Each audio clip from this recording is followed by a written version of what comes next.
I'm in Sydney. I have to get ready quickly because I have to jump on the bus. Where am I going? I don't know. I don't know what the policy is. I don't know where it is. Find out when we get there, I guess. We've been told it's a quick event, an in and out event, because we've got to jump on a long flight. And again, I don't know where that's going either. I'm told journalists will get left behind if we're not there on time, so we better hurry. It's 8:15 on the dot. We've got a text now from someone at the front of the bus. We now know where we're going. The Prime Minister's going to open a new market. This is the beginning of another day on the campaign. We've arrived after a short drive from the electorate of Sydney to the electorate of Sydney. This is not a marginal seat. This is a very safe seat Tanya Plibersek holds. But it's a great place for a photo op. Did you know the PM was coming today? Yeah, I did actually. When did you find out? Last night. Got up nice and early today to make sure we're here so that we'd be here ready. There's a lot of energy being put into campaign events like this. Campaigns want the best pictures of the day. They want to set the news agenda. Before the PM got here and all the cameras as well, he had a team of advancers come through to set up this event, make sure everything was ready and it would show him off in the best light. An advancer is essentially a roadie. Whether it be a hospital, a school, Who's going to go there? they will meet the people in that location, map out what the politician's going to do in that location, and when the politician arrives, they are the person that makes sure that event goes smoothly. For the most part, the campaigns would prefer the advancers were neither seen nor heard. It's a little bit in the shadows, as many things in politics are. In fact, if you were seen, if you ended up in a nightly news bulletin, you had to buy the rest of the office a case of beer. I'm on the Labor bus right now. Somewhere else in the country, there's another pack of journos following the Liberal leader, Peter Dutton, around. High five. There you go. Hey. Journalists are being shuttled around between photo ops, handshakes and press conferences in carefully staged events designed to show the leaders at their best. And avoid scenes like this. Why are you lying to the Australian people about the cost of nuclear and gas? It's going to cook the country. It's going to cook our country. Why are you lying? Your government has approved 33 new coal and gas projects. The leaders are flying all around the country. Sometimes they spend just a few hours in a place and then leave. It's not a marathon, it's a sprint.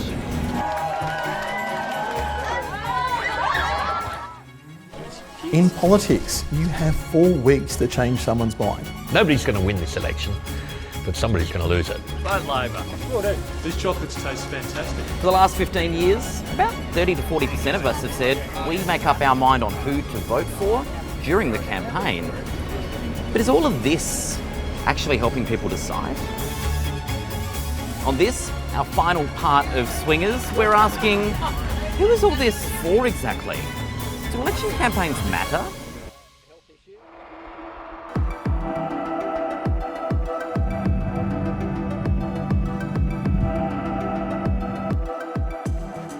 So we've landed in Cairns, we've driven up the range, we're in the seat of Leichhardt now. And for Labor, this is a move that's on the offence.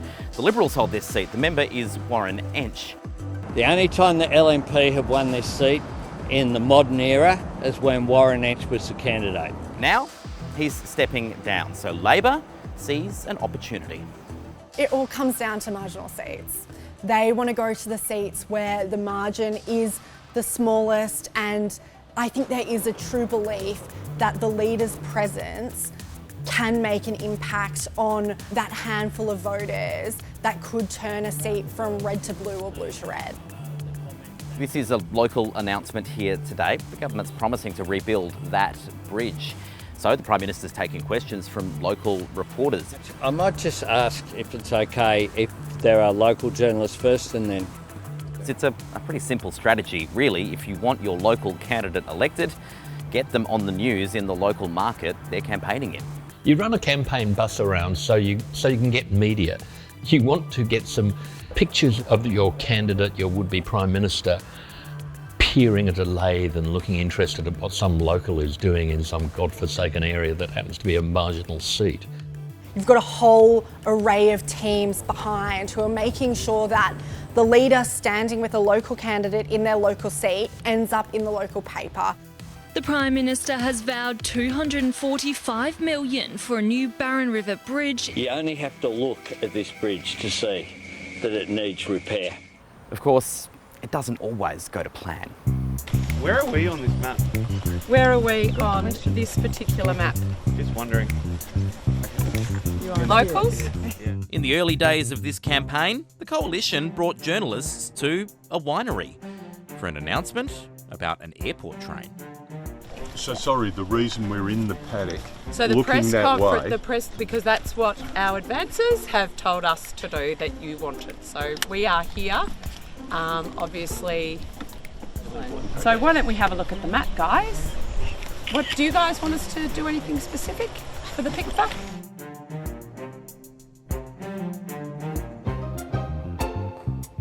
My name's Alisha Aitken-Radburn and I'm a former Labor political staffer. You wouldn't recognise Alisha from her work as an advancer, but you might recognise her from what she did after that. I'm going to be walking out of paradise with someone pretty special. Hey, what's easier, politics or reality TV? Definitely reality TV. I would do 4 weeks on Bachelor in Paradise over 4 weeks on a campaign. There are a lot more free cocktails in Fiji. My name's Ali Lapino. I was a political staffer at Australia's Parliament House for 4.5 years. I was an advancer for Scott Morrison in 2019 in the quote-unquote miracle election. I have always believed in miracles. These advancers worked for opposing sides of politics. Creating the day's pick-fack was one of their main jobs. Welcome everybody to the Bill Bus. Well, I'm touring the entire country. You receive a very top-line brief that can be as simple as, you know, we're looking to showcase that Bill is good with the economy. What I quickly learnt in the trade of advancing was that means high-vis, hard hat, and standing next to the biggest sort of like earth mover we could find. So You're going to wherever the Prime Minister is going in a campaign 3 days before. You're scouting locations, you're looking for friendly people for him to spontaneously shake hands with. Those spontaneous handshakes are all being planned 3 days ahead. Yes, but the interesting thing about that is that those people don't know that those handshakes weren't spontaneous. You go out there as an advancer, no one knows you work for the Prime Minister 99% of the time. You talk to small businesses, you get a flavour of what their politics might be. Hey, how you going? Good, how are you? Whether they're going to be somebody who would absolutely hate the Prime Minister and then we strike that off, or if there's somebody we think will have a great conversation with him. You can turn off photos if your authenticity looks inauthentic. what's your favourite type of letters? Once you can master authenticity, you're doing well. They were also scouting out risks. Tony Abbott was on a walk through a shopping mall and he stopped to take maybe questions or to talk to someone, and his face was right in front of the massive reject sign. Obviously, there were quite a few very, very savvy photographers, as there always are on the campaign trail. The reject, not a good look. When there is a slip up, you sort of feel like all of that hard work was for nothing. Because essentially you're working for 3 days for maybe a 5 to 10 minute moment. And when something like that happens, it's unfortunate. No party is immune. there's this classic example of Kevin Rudd, and he's bent down and he's chatting to these students, except there's all these pictures of Hitler, Mussolini in the background. How do you miss this? I would be terrified of having to face up to Kevin Rudd after producing this for him. We know Kevin. Kevin has some colourful language sometimes. Just hopeless. As stage managed as it all is, there are some moments that become infamous and can define a campaign. The golden rules of advancing are don't let the politician eat anything on camera and don't let the politician play sport. You were about to ask me about the rugby tackle? I was about to ask you about the rugby tackle.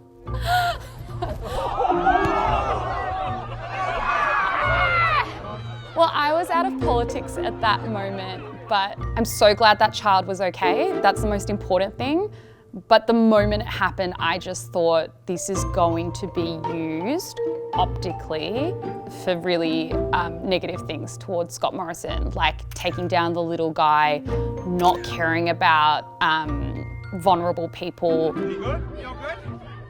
Did you also just think, how did this possibly happen? I think everyone in Australia was thinking, how did that happen? Like, why were you tackling a small child? Do you have to take Scott Morrison into a back room and tell him, maybe don't fully tackle a 7-year-old to the ground? Not good optics.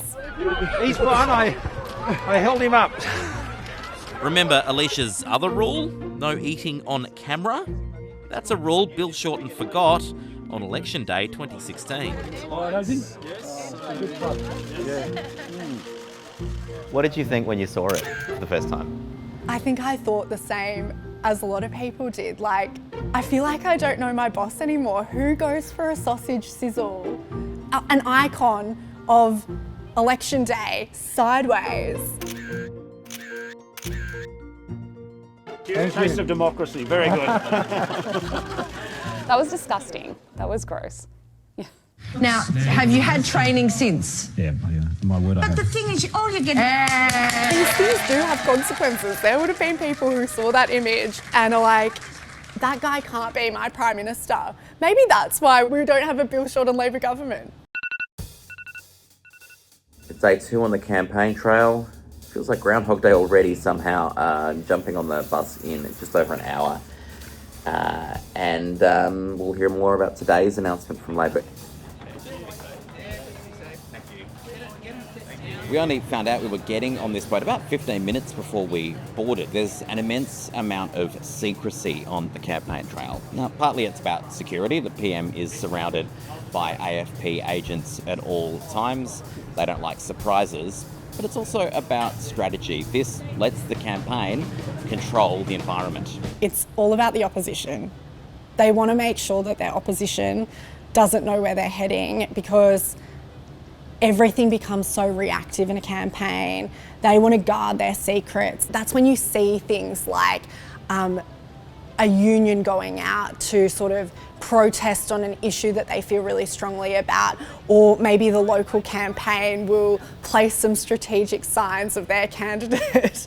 There are definitely some cheeky things that go on in campaigning. But the fact of the matter is that you can't necessarily always control general members of the public. Sometimes they will have a go at the politician you're with. Good morning, sir. How are you? Oh, really?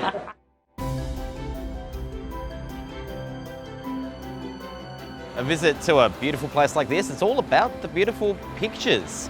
If the campaign can bring their leader somewhere where good vision can be shot, they've got a better chance of leading the nightly news. Wait here and we'll do a walkie back. Their entire culture is still fixated on controlling the images that everyone sees at night time. In reality, going to have very little impact because the types of people they're going to see the free-to-air are those who've probably made up their minds. After another quick pick fact and a press conference, we're straight back on the boat. And before the local news has even gone to air, the Prime Minister has made a cash splash on Green Island today. We're back on the plane to our next destination. One of the most infamous campaigns in Australian history, for how badly it went, was the Liberals campaign under John Hewson in 1993. It was dubbed Fight Back. Families everywhere are telling me something simply has to change. After Hewson's 600-odd page economic policy. While some prices go up, some will come down. Fight Back puts you $38 a week in front. It was an ambitious policy and it massively backfired. But even Paul Keating should vote for it. Among its many elements, a proposal for a 15% GST was at the centre of Fight Back, something then Prime Minister Paul Keating rallied against. We can say no to this absurd tax which Australia does not need. And the public struggled to understand. Do I pay more or less for that birthday cake?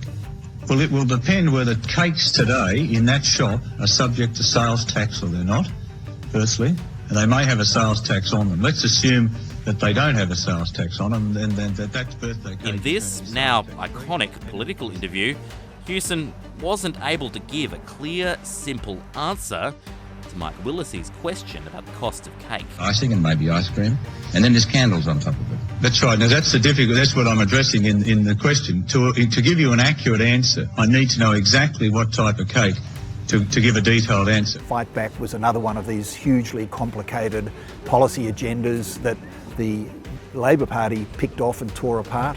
It taught campaigns to withhold their policies to the very last minute so that you could avoid scrutiny and criticism. Voters say they want ambition. But the party's past experience is telling them that ambition is a losing play. You know, it's like a seagull attack on a pack of hot chips left on a park bench on a hot day. There's no one big problem with it. It's just you get eaten by 1,000 seagulls and there's nothing you can do. You can't communicate, therefore you can't win the election, therefore you can't govern, therefore you can't get your idea up. Labor has surprised the pundits and stunned many of its party faithful, securing a record 5th consecutive term in office. All this makes campaigns feel very risk-averse. Parties are engaged in this constant battle of issue manipulation. Neutralise the issues you don't own, focus on the issues you do. We saw an example of this just before the campaign started, when Labor had a big and expensive announcement about lifting bulk billing rates, dropping the announcement to journalists ready for the Sunday papers, and then holding a rally that afternoon declaring, Stronger Medicare is at the heart of our government, and it will be the beating heart of our election campaign. Labor thinks it's got the better story to tell on health, and so it wants people to be thinking about health as much as possible. The only problem is, the Coalition knows that too. That's why 2.5 minutes after the PM declared that Medicare would be at the beating heart of his campaign, the Coalition put out a statement announcing, we will match dollar for dollar the announcements that have been made by the government. The Coalition government is committed to $9 billion worth of investment into our general practice network. And if the party's positions are identical, well, on the plus side for Labor, that's one of their policies that's going to be enacted no matter what. But in the short term, it's much less useful as a campaign message. Waving it through, and particularly gave him an opportunity to then pivot the discussion onto some of his strengths. So campaigns become this struggle to create differences where you think it helps you, and remove differences where it hurts. It makes the parties seem more similar, and the book of policies being argued over very thin. We're seeing less and less discussion about policies which need to advance Australia, and we're hearing more and more instead about what the issue of the day might be and how a politician reacts to it. Some road funding, a promise to build a school or promise to build something else. It is just the politics of incrementalism, and that's something that the Australian public is not really a big fan of anymore, particularly now. This morning, we're in the centre of Darwin. On the Labor bus, it's familiar territory. We're at a Medicare urgent care clinic in Palmerston. We used to have a term called the grid. We're talking about local employment opportunities, education, health, things that are really strong for Labor. You stick to that grid, you do not deviate from it. The art of your opponent is to distract you from that discipline, get you off that grid and talking about policy areas which are their strengths. This election, Anthony Albanese's been on the grid at locations like this, where he can brandish This, your Medicare card. Let's go. For Peter Dutton, it's a visit to service stations, which he's done again and again and again and again and again and again and again and again. Traveller, you get a free drink as well. Everyone's a winner. The grid is their priority, but it's not the journalists. It's very stage managed, and I think every aspect is until the press conferences. I think the press conferences are the one chance where we kind of run our own race. We get to ask the questions. PM Sometimes the Prime Minister will try to dictate the order of the questions but is unable to. One thing on tenant, look. It's managed up until that point, and then from that point it's like it's our time to hold the leaders to account. It's not perfect, and the campaign probably isn't upset that it has a captive audience every day. You don't have good kind of global vision of what's going on in the campaign and how things are playing in the community. They're trying to control us, they're trying to make sure they stay on message and that the pictures and the message that's coming out of the campaign is as positive as possible for the candidates. We have to push back on that as much as we can. Sometimes it's quite difficult. Prime Minister. So are there any locals? Yes. And then we'll sounds highfalutin ideals and all that, but we really do want to get the maximum information out of our political leaders when we have the maximum access at the most important time, which is an election campaign.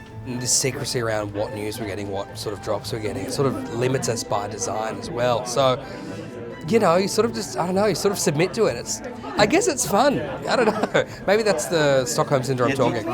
Given leaders don't do street walks the way they used to, they're not holding rallies and town halls, these press conferences are some of the only questioning audiences a leader will face in their campaign. Thanks very much. Thank you. The bus is off to the airport. The Prime Minister is heading west. But that's our final stop on the campaign trail. Right. How are we going to get home?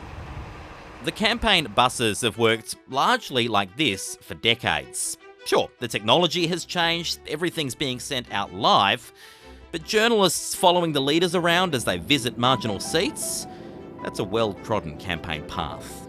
No announcements, no questions, just pleasant pictures. Once we find out what sort of a day it is, it turns out that very little substance is happening at these set-piece events, so we're on our way on a magical mystery tour to something which really has no content. Here, at an entertainment and leisure club in southwestern Sydney, the Liberals are here to officially launch their campaign. The campaign's been running now for weeks, so it launched weeks ago, if you like, but the official formal launch is a way to really hang a lantern on what the party says it stands for. You're making a big policy announcement in that room. You've got a bit of a challenge though, right? Because voting starts in, 8 or 9 days. Look, my experience and the experience of our candidates out in the field is that a lot of Australians haven't tuned into the detail yet of the campaign, but as they start to learn about our policies, they're very pleasantly surprised. That's the courage that I see in Peter Dutton. That's the man that I stand beside. And then also, don't forget, they need money. So this is about sending a message to their donors that they are a credible outfit, that they can win this election, because people don't want to waste their money. Let's make sure that we can get this great country that we love back on track. Thank you so much. Thank you. Thank you. This is the only time in the campaign that most of the front bench are in the same room, along with party elders and supporters. It's a show of strength. It's the party trying to demonstrate that it's ready for government. This was a cheap and cheerful, made-for-television event. So the trickery is in filling those first 7 or 8 rows of the bleachers, dignitaries down the front, of course, and not much beyond that. Does it feel like these events are getting less important in the sort of election calendar? I think so, and I wonder if both parties this year going on the same day was a bit of an acknowledgement that this is something to be endured, something to be got through so that you can get back on the campaign trail. Tick the box. 30 years ago, there were just the dominant existing players. Now it's a much more open and democratic environment, which is in many ways a good thing, but it also means that it's very hard to hold people's attention with any one issue. We move on very quickly in the new social media environment. So there's all these campaign set pieces. There's the travelling circus, the leaders' debates, the campaign launches. Call them the traditional campaign. They're aimed at the traditional media. They date back to an era when that's where most voters got their information. But all those things, they're getting less important.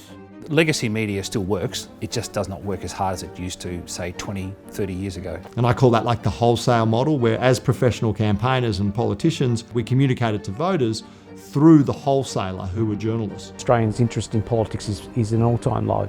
Campaigns are now also talking directly to voters through digital media and advertising. They're doing a lot more podcast interviews than they used to.